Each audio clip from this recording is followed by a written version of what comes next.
महाराज का ध्यान भंग हो जाएगा। विघ्न मत करना।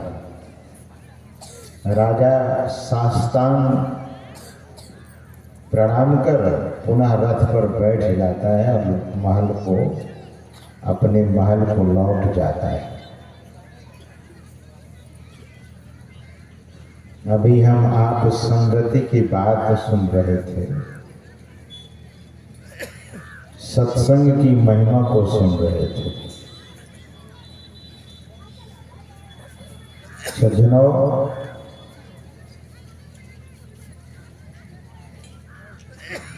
तब तक सिपाही भी राजा को छोड़ने के लिए महल तक चला गया। इधर मछली मारने वाला व्यक्ति ने देखा कि उनके सामने बहुत असरफी चढ़ा हुआ है। आदमी तो मछली मारने वाला आदमी कभी असरफी देखा नहीं था, सुना अवश्य था। तो सोचने लगा कि नकली साधु बना तो असरफी चढ़ा और असली बनूंगा तब क्या क्या मिलेगा हमें। नकली साधु बनने में इतना हमारा सम्मान हो रहा है, सम्मान हुआ तो घर नहीं गया, असरफी बेच करके जो जरूरत की सामान थी सब लेकर डोलू कमंडलों खरीद कर मन में यह निश्चय किया कि मैं अब साधु बनूंगा और किसी संत सद्गुरु की शरण में रहकर जीवन को सफल और धन्य करूंगा। सज्जनों, सत्संग संगति का प्रभाव देखिए। केवल नकली बनने से इतना लाभ हो गया, असली बनने से कितना लाभ हो सकता है, कल्पना नहीं की जा सकती है।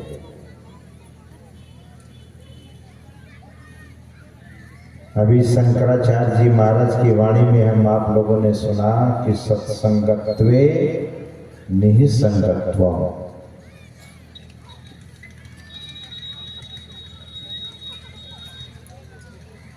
सत्संगत्वे,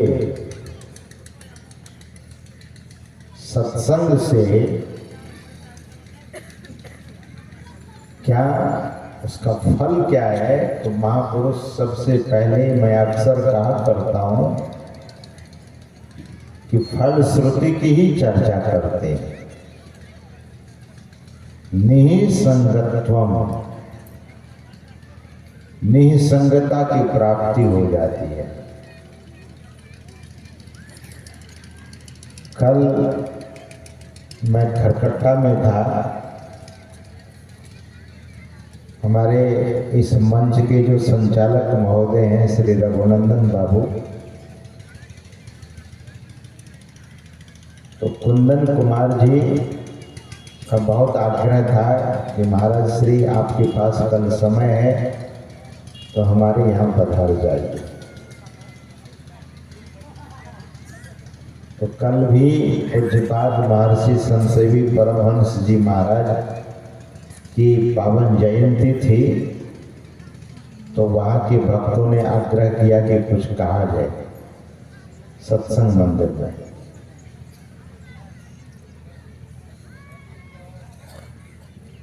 पूज्यपाद महर्षि संतसेवी परमहंस जी महाराज की जो शैक्षणिक योग्यता थी, स्कूली शिक्षा जो उन्होंने प्राप्त की थी, मात्र 7th क्लास, जिसको आप लोग मिडिल क्लास शायद बोलते हैं, 7th क्लास तक ही वे पढ़े थे। स्वामी नारायण संस्था है गुजरात में,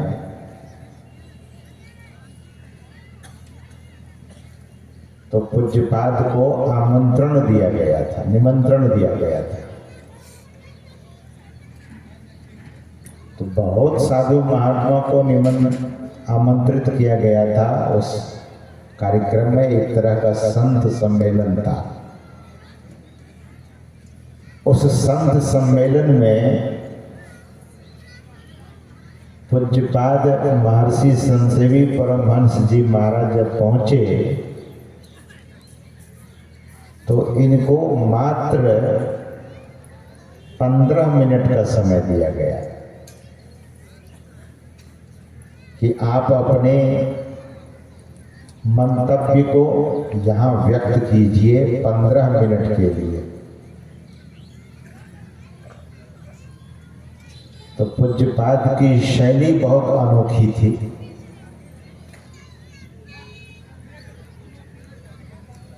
मैं जो कहना चाहता हूँ प्रसंग सुना करके फिर उनका आशय बताऊंगा।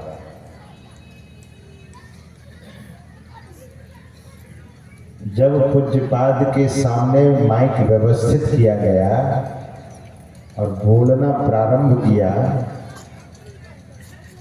तो स्वामी नारायण के संबंध में इतनी बातें कहने लगे, उनके व्यक्तित्व पर और उनके साधनात्व पर। और समय जैसे ही पूरा हो गया वैसे ही बोलना बंद कर देते। तो सत्संग प्रसाद में जितने भक्त लोग बैठे थे सब उठकर खड़े हो गए और मंच संचालक से आग्रह किए। उस समय प्रमुख स्वामी संस्था के हेड महात्मा आचार्य उनसे कहा कि महाराज जी, इस महापुरुष की वाणी को सुनने से हम लोग तृप्त नहीं हुए और इसको समय दिया जाए। और फिर से समय दिया गया और समय की पाबंदी हटा दी गई।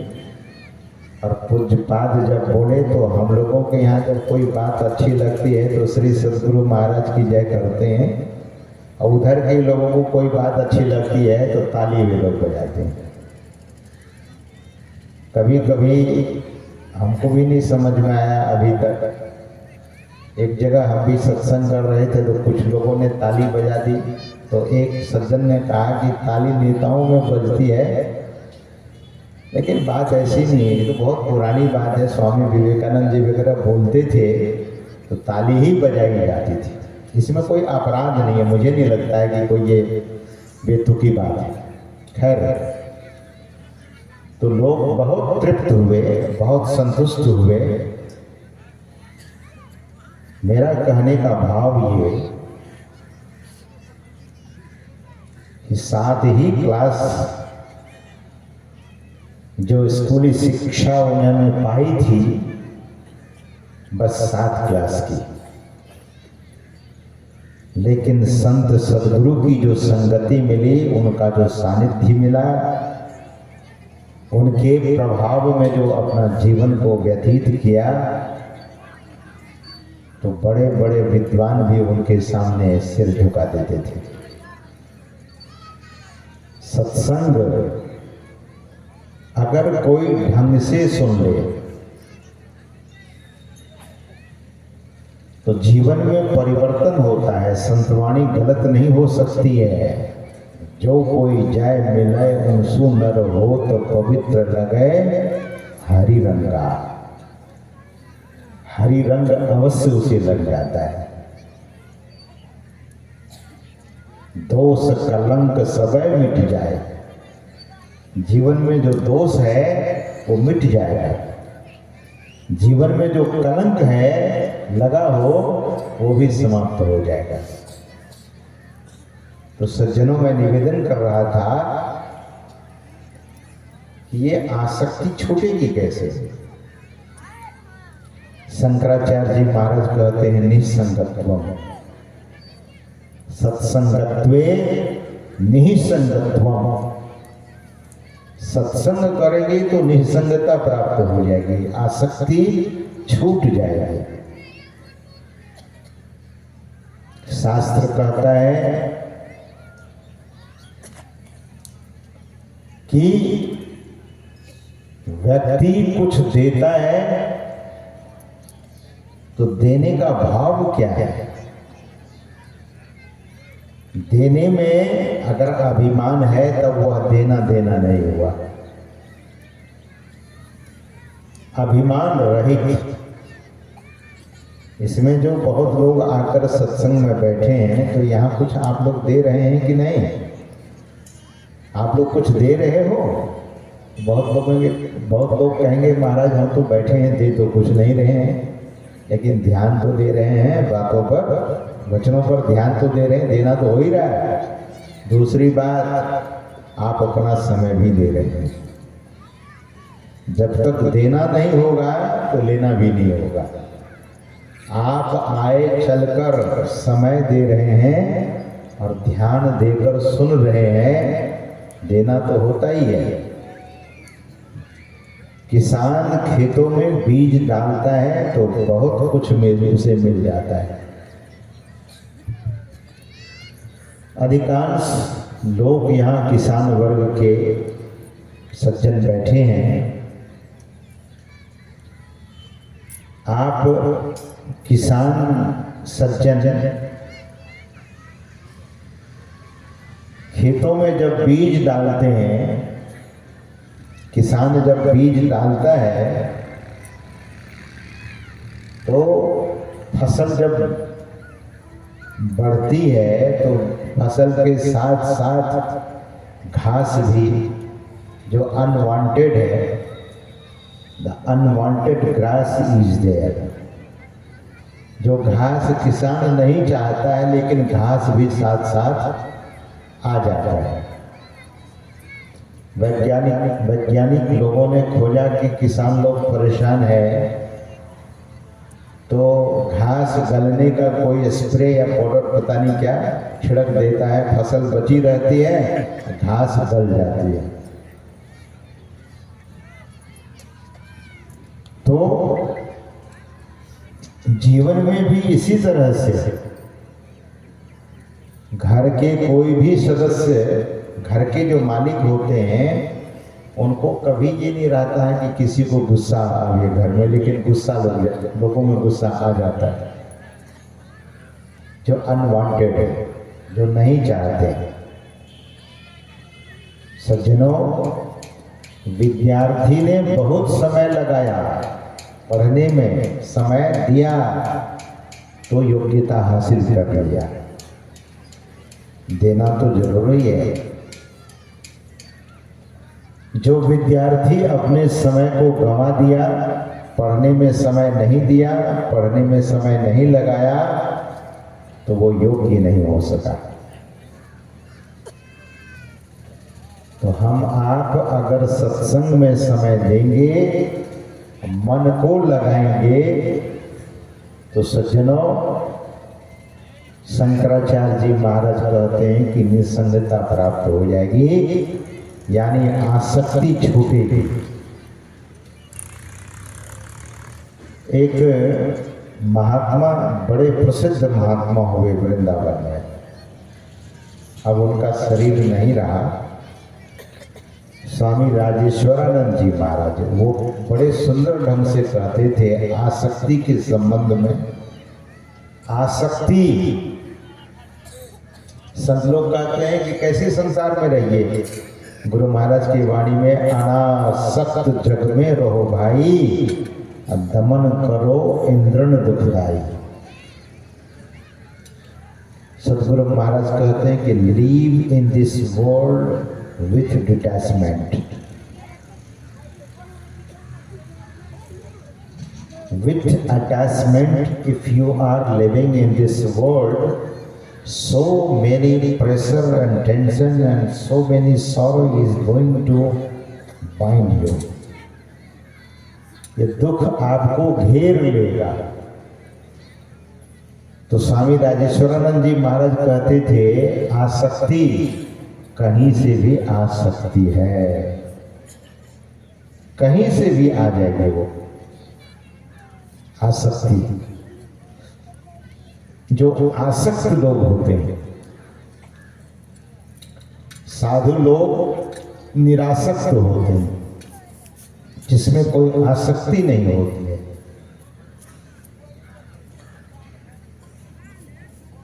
संत पलटू साहब ने कहा कि साधु लोग कभी महल में रहते हैं और कभी जंगल में रहते हैं, कभी किसी के घर में रहते हैं, कबहू फाका फकर है और कबहू लाख करोड़ों है। साधुओं का जीवन ऐसा होता है, सज्जनों का जीवन भी ऐसा होता है, होना चाहिए। सज्जनों, शंकराचार्य जी महाराज की वाणी हम आप लोग सुन रहे थे कि सत्संग अगर मन से किया तब आसक्ति से छूट जाएंगे, और सत्संग अगर मन से नहीं किया तो कभी डिटैचमेंट नहीं होगा, अनासक्त कभी नहीं हो सकेंगे। दूसरी बात, हम आपकी इंद्रियां हमेशा विषयों का संग किया करती है। जैसे आंख का जो विषय है वो देखना है, लेकिन देखने में अंतर है। हमारे सत्संगी लोग, हमारे गुरु महाराज के भक्तजन, ये माताएं बहनें, ये भी देखते हैं, लेकिन देखने की कला को जानते हैं तो अच्छी तरह से देखते हैं। कुदृष्टि सत्संग से समाप्त हो जाती है, सुदृष्टि की प्राप्ति हो जाती है, सुंदर दृष्टि। महापुरुषों ने कहा कि कुदृष्टि से अगर किसी को देखोगे तो बड़ा भारी पाप होगा, इसीलिए सुदृष्टि। तो सद्गुरु महाराज कहते हैं कि इंद्रियों को एक सूत्र दे दे। विषय से सद्गुरु महाराज ये भी कहते थे कि देखना, सुनना, खाना, पीना किसी का छूट नहीं सकता है, लेकिन देखना क्या है, सुनना क्या है, भोजन क्या करना है, इस पर विचार होना चाहिए। तो सज्जनों, सत्संग का फल तो यही है। आदि गुरु शंकराचार्य जी महाराज कहते हैं कि निसंगत्वम, और जैसे ही निसंगता प्राप्त हो जाएगी तो निसंगत्वम निर्मोहत्वे, निसंगत्वे निर्मोहत्वम, निसंगता से निर्मोहत्व की प्राप्ति हो जाएगी, यानी फिर मोह समाप्त हो जाएगा। निसंगता आते ही इस पंक्ति का पद्यबद्ध अनुवाद भूपेंद्र नाथ सान्याल जी महाराज ने किया है। तो निसंगता से क्या होगा, तो महापुरुष कहते हैं कि मोह से छूट जाएगा। मोह विगत होता है, मोह जब तक, मोह का विगत नहीं होगा, मोह जब तक चला नहीं जाएगा तो फिर निर्वाण की तो लोग कल्पना ही करेंगे, मोक्ष की केवल कल्पना ही करेंगे। मोक्ष इतना सहज नहीं है जितना बोल देने से, सहज में बोल देना होता है। तो निर्मोहत्वे निश्चल तत्व। निश्चल तत्व क्या है? परमात्मा ही निश्चल तत्व है, अचल तत्व है, जिसमें न कोई कंपन है, उसमें कोई न चंचलता है। परमात्मा निश्चल है और शांति स्वरूप है। सदगुरु महाराज कहते हैं शांत स्वरूप सर्वेश्वर कहिए, शब्दातीत याही को लहिए, अस गति होय सो संत कहावै, जीवन मुक्त सो जग ही चितावै। जीवन मुक्त वही हो सकता है जिस व्यक्ति के भीतर से निसंगता चली जाएगी और मोह समाप्त हो जाएगा और निश्चल तत्व। सदगुरु महाराज के वचन में हम आप लोगों ने क्या सुना? सदगुरु महाराज कहते हैं और इसीलिए कहते हैं क्या करना चाहिए, तो नित्य प्रति सत्संग कर ले जाना। सत्संग करते रहेंगे। सत्संग जो करता रहेगा, सदगुरु महाराज कहा करते थे कि सत्संग मेरी श्वास है। The holy association is my breath. If there is no breath no life. श्वास नहीं है तो जीवन नहीं है। तो सत्संग जिनकी श्वास है, सदगुरु महाराज कहते थे कि सत्संग मेरी श्वास है।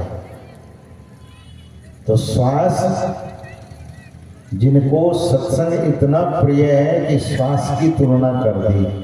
कहने का मतलब श्वास नहीं रहेगी तो जीवन नहीं रहेगा। तो बिना सत्संग का जीवन कैसे हो सकता है सज्जनों? ध्यान दीजिए, पुराणों में बहुत सारी कथा लिखी गई है महर्षि वेदव्यास जी महाराज के द्वारा।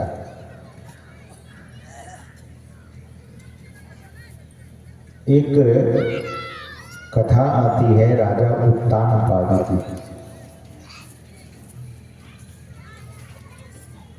पूज्यपाद महर्षि साई स्वामी जी महाराज कहते थे कि हम आप सभी लोग उत्तानपाद ही हैं। धरती पर आए कैसे? सिर नीचे पैर ऊपर, यही तो उत्तानपाद है।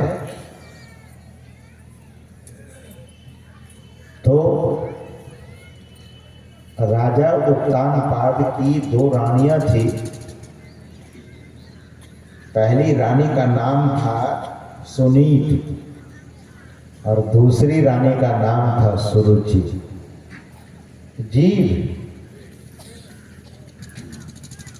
यही स्थिति है।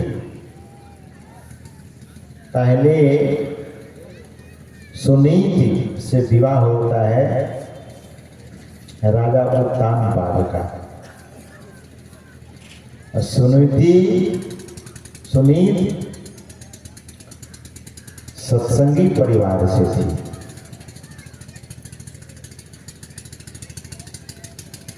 और नाम में उनको भरोसा था, भगवत नाम में उनकी आस्था थी।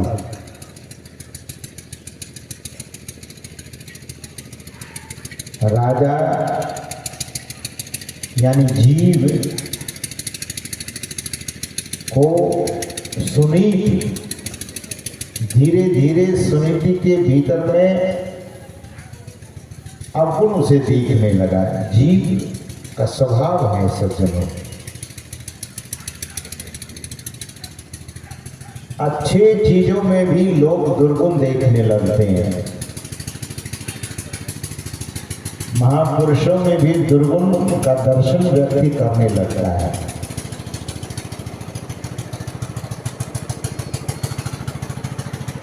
कबीर साहब ने कहा अपनी प्रार्थना में कि तुम देखत अवगुण करो।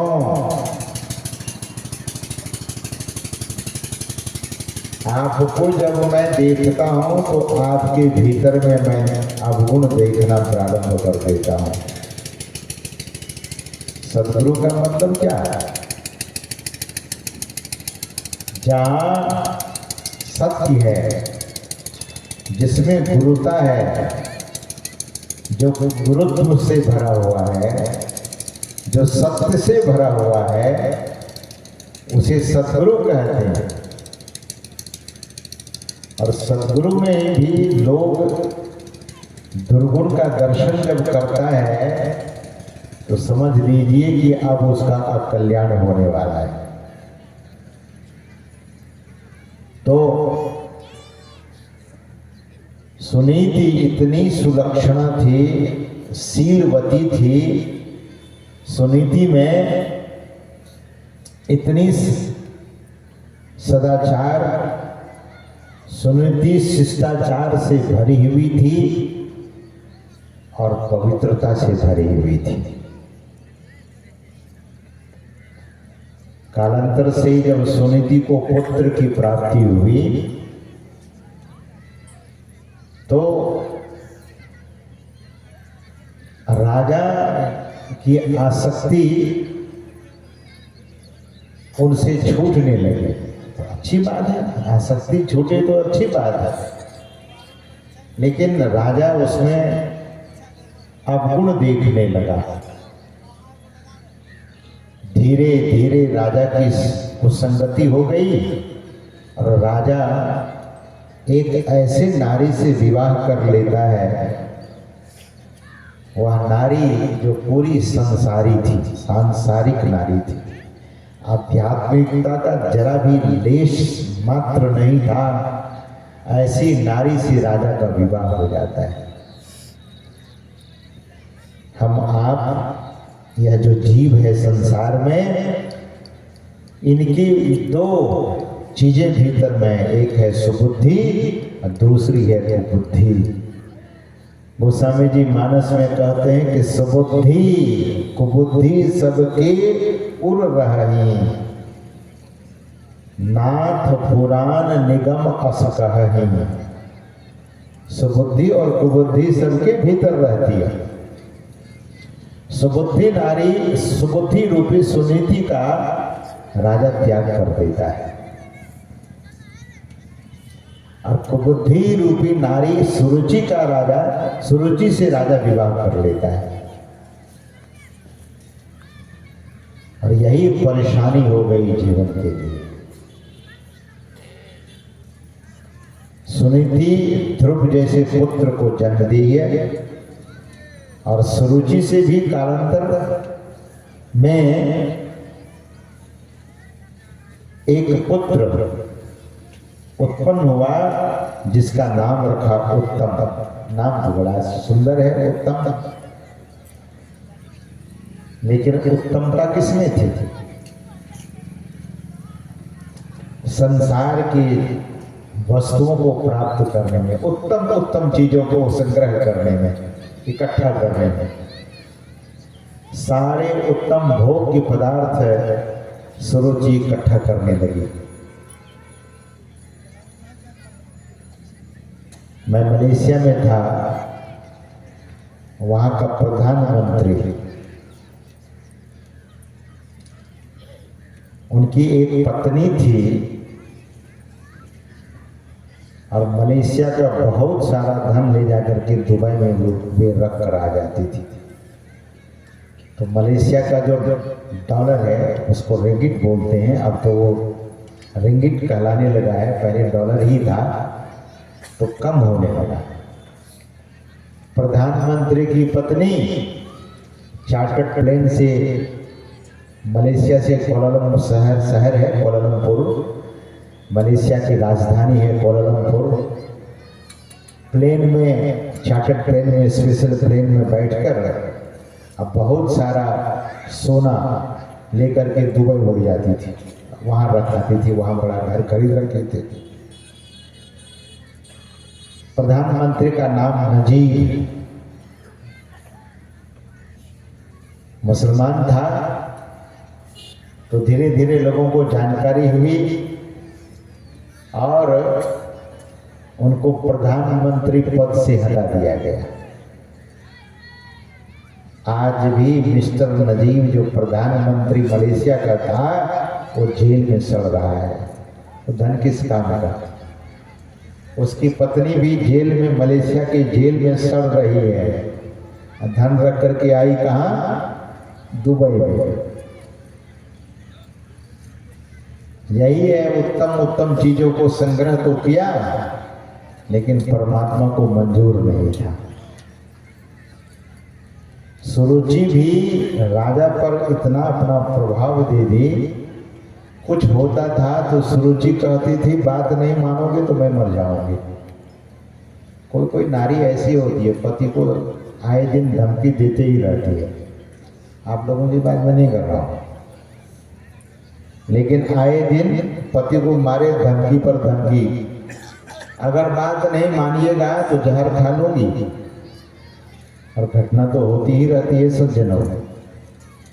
जिस व्यक्ति के जीवन में सत्संग का अभाव होगा, सत्यता का अभाव होगा, सत्संगति का अभाव होगा, ऐसे ही व्यक्ति मरने और जीने की बात को करता ही रहता है। खुद अशांत, दूसरे को भी अशांत। इसीलिए महापुरुष लोग कहते हैं कि संगति कीजिए। गुरु महाराज के वचन में नित्य प्रति सत्संग कर ले प्यारा है, प्यारे प्रतिदिन सत्संग कर लीजिए।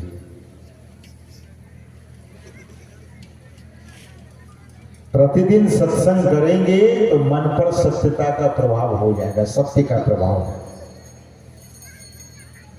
नहीं तो झूठ ही लेना और झूठ चलेना, यही होगा। तो महापुरुष कहते हैं कि नित्य प्रति सत्संग कर ले प्यारा, तेरा कार्य सरे सारा। विश्वास है? करके देखिए,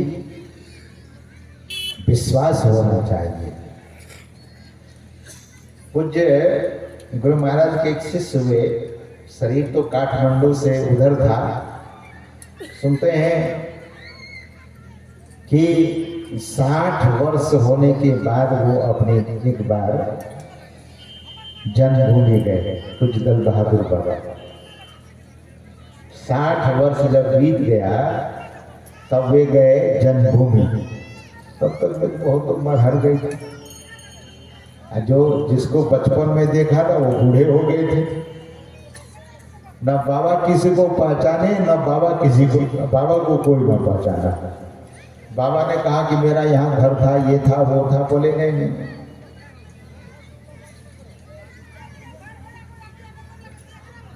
सज्जनों, बोलिए श्री सद्गुरु। देख रहे हैं ना, सत्संग में आए हैं हल्ला करने के लिए। हमको पता ही नहीं कि इतना बड़ा यज्ञ हो रहा है। और हमारे सत्संगी लोग भी देखते हैं कि अच्छा, हमारे सब से तो उनका शब्द बड़ा प्रभावित है, तो उधर आपका ध्यान चला गया। ध्यान से सुनिए, जिस काम को करने आए हैं उसी को कीजिए। तो मैं निवेदन कर रहा था कि यह जो आसक्ति है कि छूटेगी कैसे, तो सद्गुरु महाराज कहते थे कि देखो, सत्संग को पकड़ोगे, पकड़ने की कोशिश करोगे तो सत्संग तुम्हें पकड़ लेगा। बहुत सत्संगियों को देखा है, सत्संग किए बगैर रहता ही नहीं।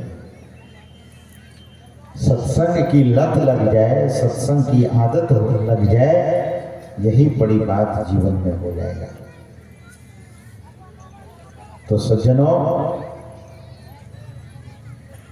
हम आप महापुरुषों के वचनों को खूब ध्यान से सुनकर उस पर विचारिए, महापुरुषों के विचार को सुनिए और मंथन कीजिए।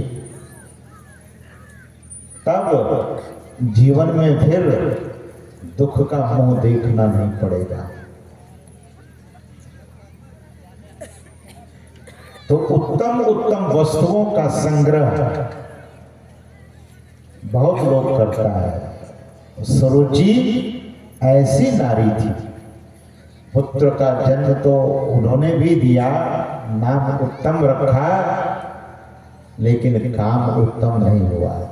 बेटा को सुसंगति नहीं दी, बेटा को ईर्ष्यालु बना दिया। और एक दिन ऐसा हुआ कि राजा उत्तानपाद और सुरुचि दोनों सिंहासन पर बैठे हुए थे और उत्तानपाद के गोद में उत्तम बैठा हुआ था।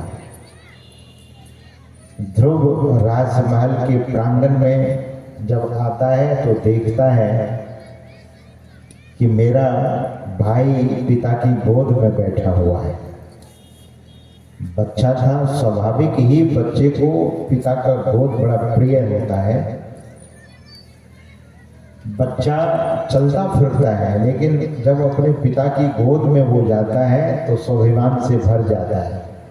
माँ की गोद में जब बच्चा जाता है तो सुरक्षित अपने को पाता है। This is natural phenomena. ये एक स्वाभाविक सी बात है सज्जनों, ये प्राकृतिक घटना है। तो ध्रुव हा पिता कह करके राज सिंहासन की ओर जब दौड़ा पिता की गोद में बैठने के लिए, तो बगल में जो सतीली माँ थी, विमाता थी, वो जोर से डांटती है और कहती है कि अगर तुम्हें पिता की गोद में बैठना है तो तुम जंगल में जाके तपस्या करो, शरीर छोड़ो, मेरे कोख से जन्म लो, तब तुम राजा के गोद में बैठ पाओगे। भागवतकार ने कहा है कि माता का पेट तो नरक का स्वरूप माना गया है। तब भगवान की तपस्या करो और मेरे पेट में यानी मेरे कोख में आओ, मेरे कोख से जन्म लो, तब पिता की गोद में बैठ सकोगे। श्रीधर स्वामी जी महाराज ने इस बात को लिखने की कृपा की है कि अपने कोख को भगवान से भी बड़ा बता देती है सुरुचि। बड़ा भारी अपराध हो गया उनसे। उत्तम तो गोद में बैठा ही रह गया, लेकिन ध्रुव को फटकार दिया गया। बच्चा भगवान का स्वरूप होता है सज्जनों। भगवान स्वरूप बच्चे का कभी अपमान नहीं करना चाहिए। अपमान किया गया, ये सब कुछ हुआ सत्संग के अभाव में। सुना है कि पहले राजा महाराजा के दरबार में देवर्षि नारद जी महाराज, शास्त्र तो यही कहता है कि देवर्षि नारद जी महाराज जाया करते थे। तो देवर्षि नारद जी महाराज कभी कभी राजा उत्तानपाद के यहाँ भी जाया करते थे। बड़ा विस्तार से कथा लिखी हुई है, प्रसंग लिखा हुआ है। तो देवर्षि नारद जी महाराज को सुनीति ने अपना गुरु बनाया था और सुनीति दरअसल में बहुत परम भक्तिन थी। अपने गुरु पर बहुत उनको आस्था थी। कदाचित इस प्रसंग को पहले आपने सुना होगा। पूज्यपाद महर्षि शाही स्वामी जी महाराज अक्सर सुनाया करते थे। तो सज्जनों, जब ध्रुव को बहुत ठेस लगी, हृदय में चोट लगी, तो ध्रुव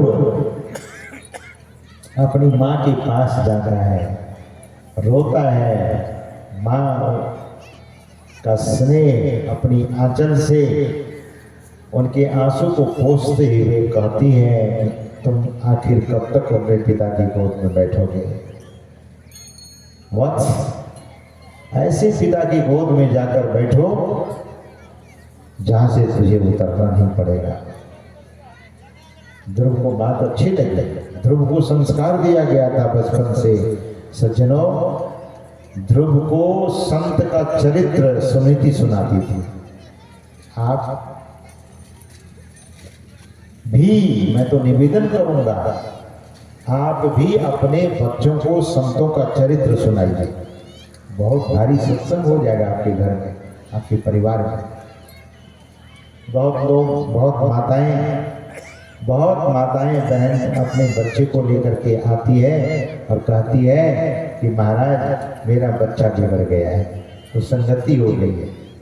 काश अगर ध्रुव की चरित्र सुनाए होते, देवर्षि नारद जी महाराज की चरित्र देवर्षि नारद जी महाराज के चरित्र को सुनाए होते, महर्षि वाल्मीकि और विश्वामित्र के चरित्र को सुनाए होते, और माँ बदालसा के चरित्र को सुनाए होते, तो बच्चा बिगड़ता नहीं है। क्योंकि महापुरुष का जो संस्मरण है, महापुरुष का जो चरित्र है, आपके बच्चे के चरित्र का निर्माण कर देगा। यही तो होना चाहिए। सत्संग सुनते हैं केवल अपने लिए, तो ये ठीक बात नहीं है। गुरु महाराज की कल्पना थी, गुरु महाराज कहते थे स्वराज्य की प्राप्ति नहीं हुई है, बेशक स्वराज्य की प्राप्ति हुई है। ये स्वराज्य की स्थापना कैसे होगी? जब सभी घर में लोग सत्संगी हो जाएंगे, सदाचारी हो जाएंगे, शिष्टाचारी हो जाएंगे। क्या शिष्टाचार किसको पसंद नहीं है? वो दंडता से आपसे आपका ही पुत्र बात करे तो आपको कितना बुरा लगता है। आपका पुत्र आपकी बात नहीं माने तो तब आपको कितना बुरा लगता है। सज्जनों, आपके साथ आपका ही पुत्र गाली दे, दुर्व्यवहार करे, दुर्बर्ताव करे तो आप कितने दुखी होते हैं। इसीलिए बचपन से संस्कार दीजिए, उनको सुनाइए संतों के चरित्र को, भक्तों के चरित्र को सुनाइए और भगवत चरित्र भी सुनाइए। कैसे राम जी का जीवन था, कैसे भगवान कृष्ण का जीवन था, कैसे महर्षि वशिष्ठ का जीवन था, कैसे व्यास देव जी का जीवन था। अगर इन महापुरुषों के चरित्र को नहीं सुनाएंगे तो केवल आप सत्संग कितना भी सुन लें, हो सकता है आप तो भले ही साधना में बढ़ें, लेकिन जिस परिवार में आप रहते हैं उसकी भी जिम्मेदारी आपके कंधों पर है। अगर अपने परिवार के बच्चों को संस्कार नहीं दिया तो वही बच्चा आज बिगड़ गया है, जो सामने में सिगरेट पीता है, स्मैक पीता है, न जाने क्या क्या करता है। समाज का बदहाल क्यों हो रहा है?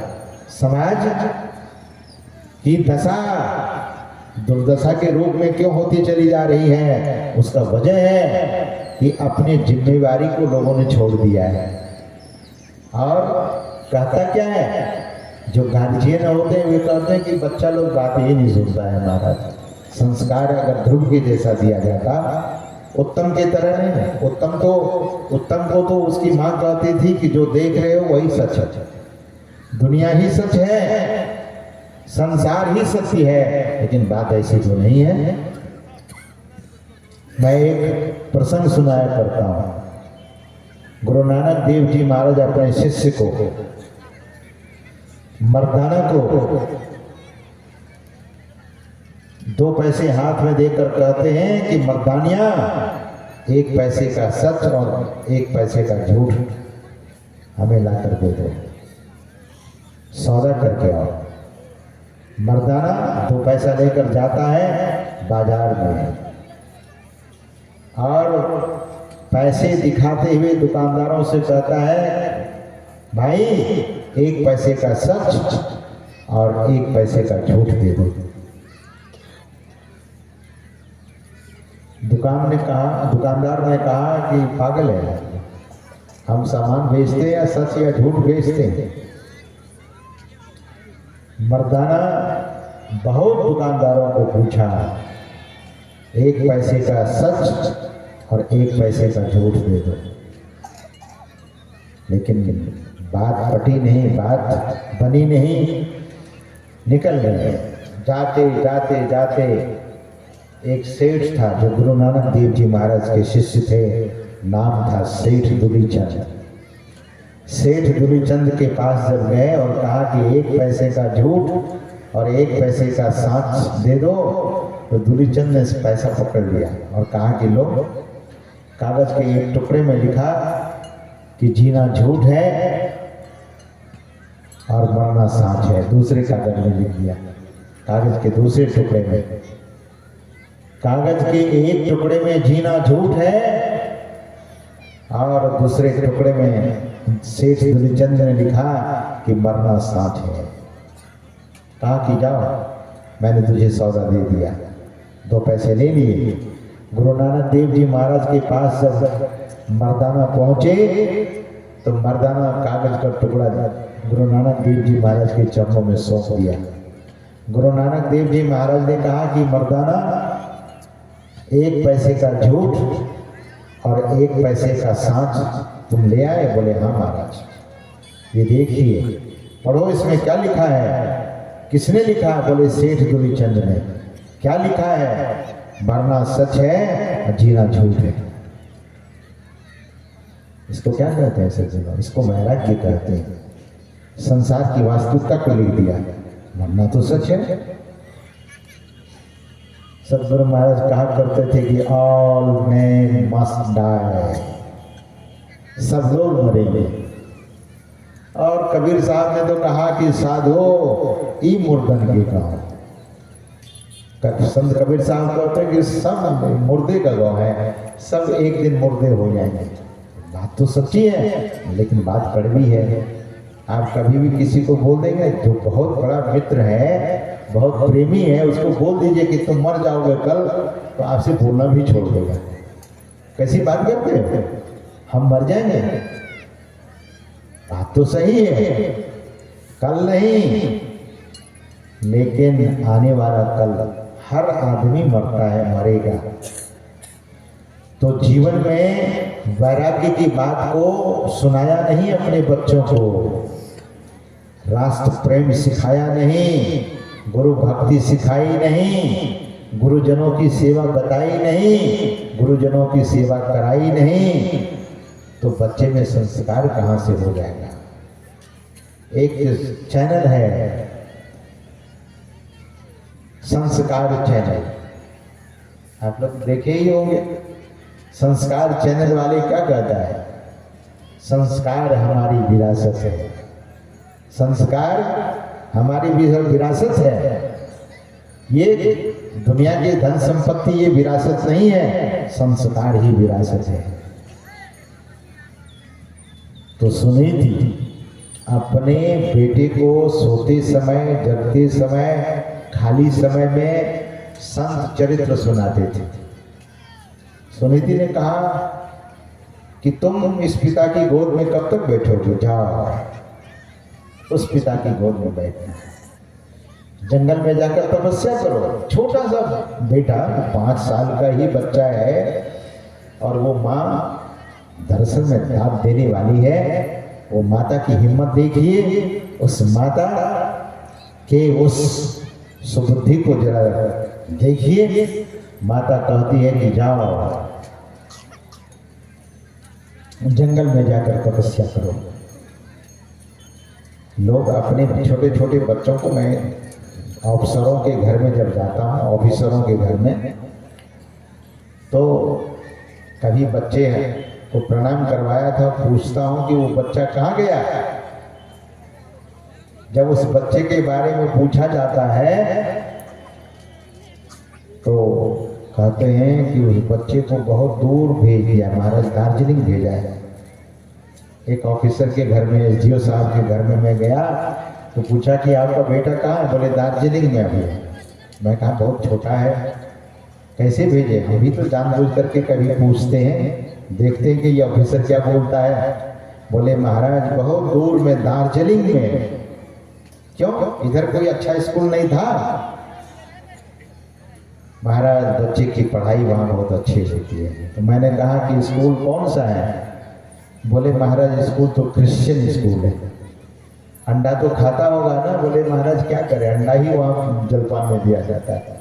यही संस्कार है।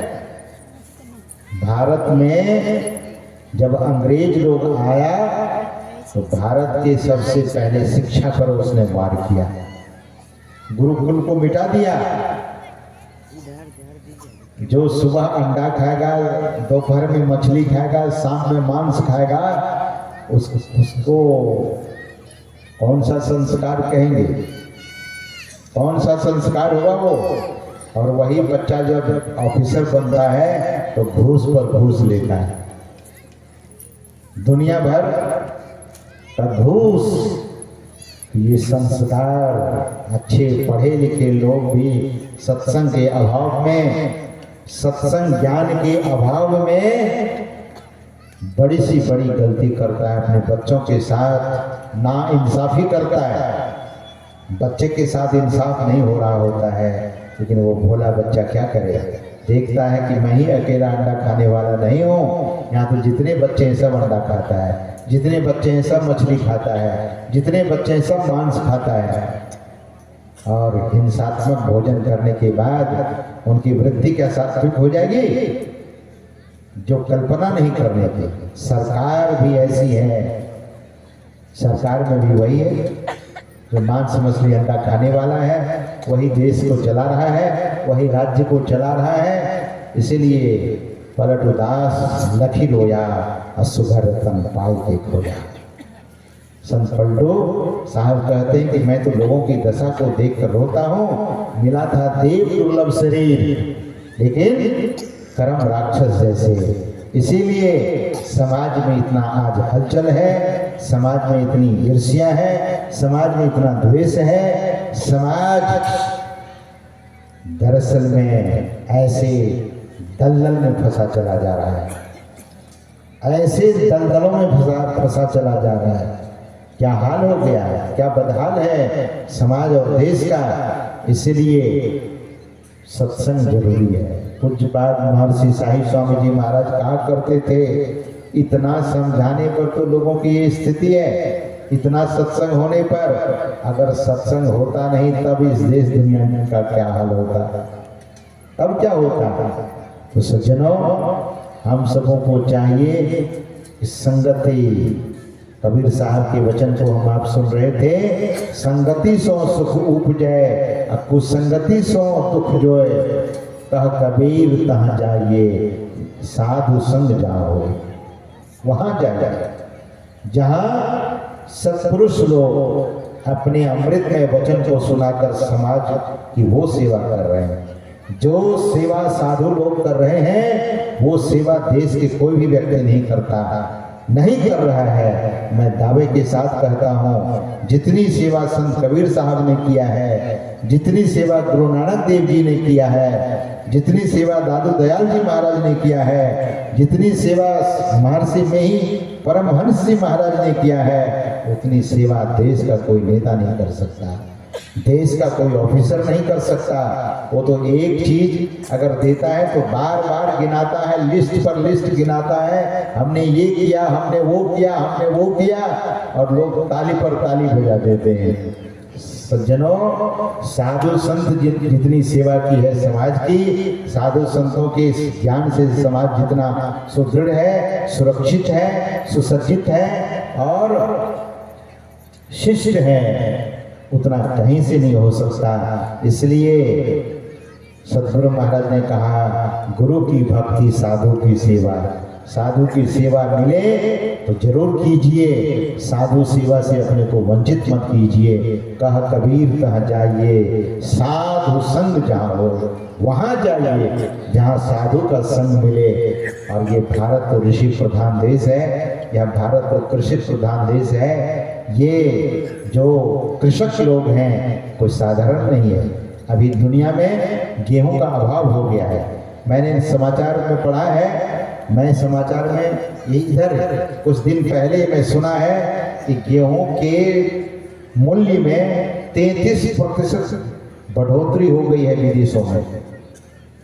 भारत में तो ठीक है, क्योंकि रसिया और यूक्रेन दोनों लड़ रहा है और दोनों के यहाँ गेहूं की खेती बंद हो गई है।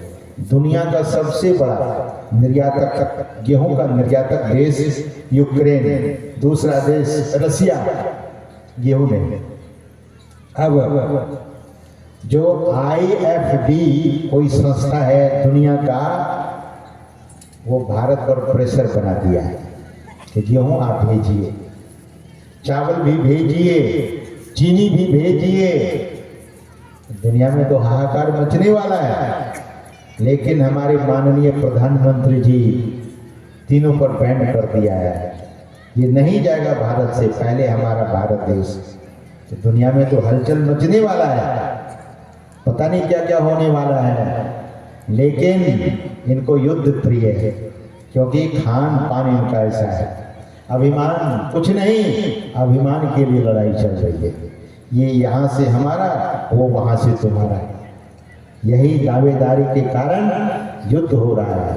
सदगुरु महाराज कहते थे कि सत्संग के भाव में बहुत कुछ होगा। तो हम लोगों के लिए क्या उपदेश है? महापुरुष कहते हैं नित्य प्रति सत्संग कर ले प्यारा, तेरा कार सरे सारा। ऐ प्यारे, नित्य प्रति सत्संग कीजिए, और सत्संग करेंगे तो अब सार कार्य क्या है उसका पता हो जाएगा।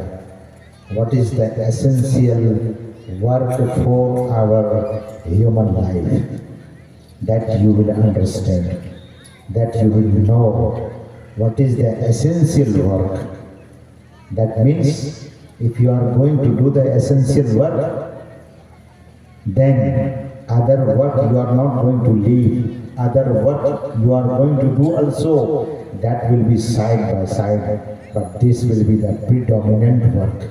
This will be the essential work. इस सार काम, सार क्या है? सार काम क्या है? ईश्वर की भक्ति है, ईश्वर की भक्ति है और सत्संग है। इसको जो करेंगे, सभी लोग सत्संग के अभाव में सारे लोग अनाथ हैं, और सत्संग के परिसर में, सत्संग के गढ़ में अगर रहेंगे तो सब लोग साथ हो जाएंगे। यही सदगुरु महाराज कहा करते थे कि सार कार्य को निर्णय करके धर चेतन धारा पिंड के पारा। ये भी बता देते हैं सार कार्य क्या है, वो तो जान लेंगे। निर्णय हो जाएगा, और निर्णय जैसे ही हो जाएगा तो पिंड में रहने वाला जो विकार में रहता है, जिसका संस्कारहीन हो गया है, वो संस्कारवान हो जाएंगे। पिंड में रहने के कारण समझदारी नहीं आएगी, अभिमान ही अभिमान, so much ego, little degree, little job, little business और big business, whatever, all people are caring all the time ego and ego and ego, अहंकार ही अहंकार। अहंकार अगर मनुष्य के भीतर होगा तो सदगुरु महाराज ने कहा अहंकार से सब कुछ विनसे, अहंकार से सब कुछ का विनाश हो जाता है। अहंकारी व्यक्ति खुद जलता है और दूसरों को भी जलाता है। इसलिए अहंकार नहीं, विनम्र शिष्ट बनिए। कैसे बनेंगे? तो सत्संग का सहारा लेंगे और उस चेतन की धार को पकड़ लेंगे। अभी तो पिंड में रह रहे, पिंड से ऊपर जब ब्रह्मांड में जाएंगे तो पिंड के पारा, दसम द्वारे का वह 10वां द्वार। बहुत सारे द्वार में लोग चले गए। So many door you have seen, sometimes I used to say that. क्या मैं कभी कभी कहा करता हूँ कि सबसे जो दुनिया का सबसे बड़ा जो द्वार है, दरवाजा जिसको बोलते हैं, वो सीकरी में है। आप राजस्थान और आप यूपी के बॉर्डर में सीकरी है, कोई मुसलमान भाई ने बनाया उस द्वार को। अब जब मैं भी देखने गया, कुछ भक्त लोग गए थे, जब गुरु में ही सेवा धाम में ध्यान मंदिर का निर्माण चल रहा था, तो मैं पत्थर देखने अपने से गया था किशनगढ़। तो उसी रास्ते में सीकरी मिलता है, उस दरवाजे का नाम मैं भूल रहा हूँ। तो आप देखेंगे दरवाजा को नीचे से, तो आपकी पगड़ी अगर पहने तो पगड़ी नीचे गिर जाती है। इतना ऐसे करके देखना पड़ता है। तो बहुत सारा द्वार है, लेकिन सुषमन द्वार जो है, दसम द्वार जो है, वो बिल्कुल विलक्षण है। उस द्वार में कौन प्रवेश करेगा? जो ध्यान करेगा, जो अंतर सत्संग करेगा, उस चेतन धार को वो पकड़ लेगा।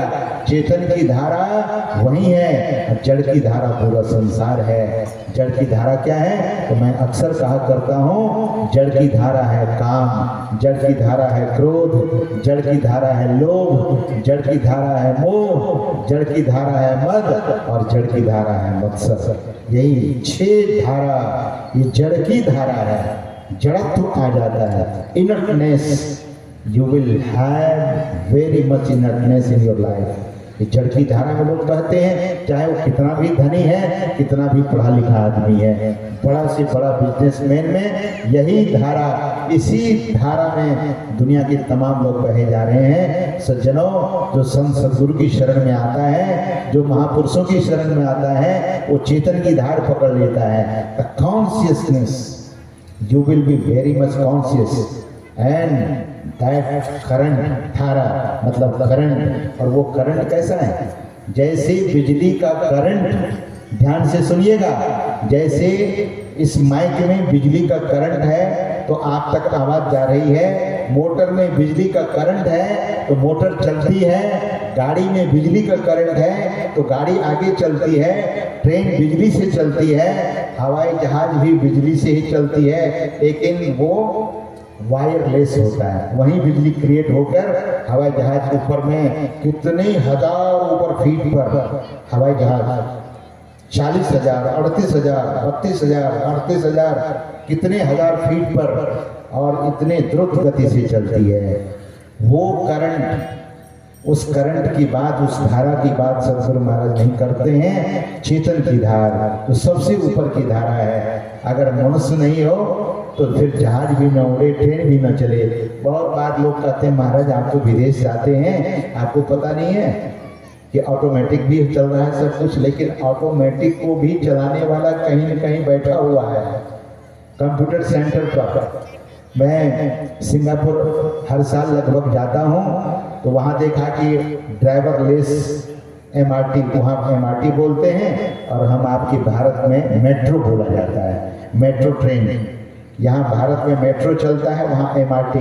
तो वो जो ट्रेन है वो ड्राइवरलेस ट्रेन है, अपने आप खुलती है, अपने आप स्टेशन पर रुकती है, अपने आप स्टेशन से दूसरे स्टेशन जाती है, ड्राइवरलेस। अभी हमारे श्रद्धेय स्वामी बोधानंद जी महाराज कह रहे थे कि अब गाड़ी भी ड्राइवरलेस हो गई है ही। विदेशों में ड्राइवरलेस गाड़ी, आप सब कुछ फीड कर दीजिए और गाड़ी अपने आप चलती जाएगी, बाजार जाएगी, सामान खरीदिए और बाजार से फिर अपने घर का एड्रेस फीड कर दीजिए, गाड़ी आपको लाकर आपके घर में पार्क में आके लग जाती है। ये तो है, लेकिन चलाने वाला तो कहीं न कहीं ह्यूमन बीइंग बैठा हुआ है, मनुष्य तो बैठा हुआ है। तो कहने का मतलब है यह धारा, संसार की जो धारा है ये तो है ही, लेकिन चेतन धारा की पहचान तभी होगी जब 10वें द्वार में जाएंगे हम आप। 10वां द्वार में जाएंगे, चेतन की धार जब मिलेगी तो पिंड के पारा 10म द्वारे का। और जिस दिन 10म द्वारे में जाएंगे, ज्योति जग जावे अति सुख पावे, ज्योति जग जाएगी और अति सुख, वो सुख किसी भी विषय में नहीं, कहीं भी नहीं, वो सुख की प्राप्ति होगी। और शब्द सहारे का, अंत में शब्द का सहारा लेकर उस परम तत्व परमात्मा को प्राप्त कर सकेंगे। समय तो 10:15 से भी अधिक हो गया है सज्जनों। अपराह्न बेले का सत्संग फिर हम लोग सुनेंगे, अपने जीवन को धन्य करेंगे। आगे की जो सूचना है, दीक्षा की सूचना, और मैं अक्सर कहा करता हूँ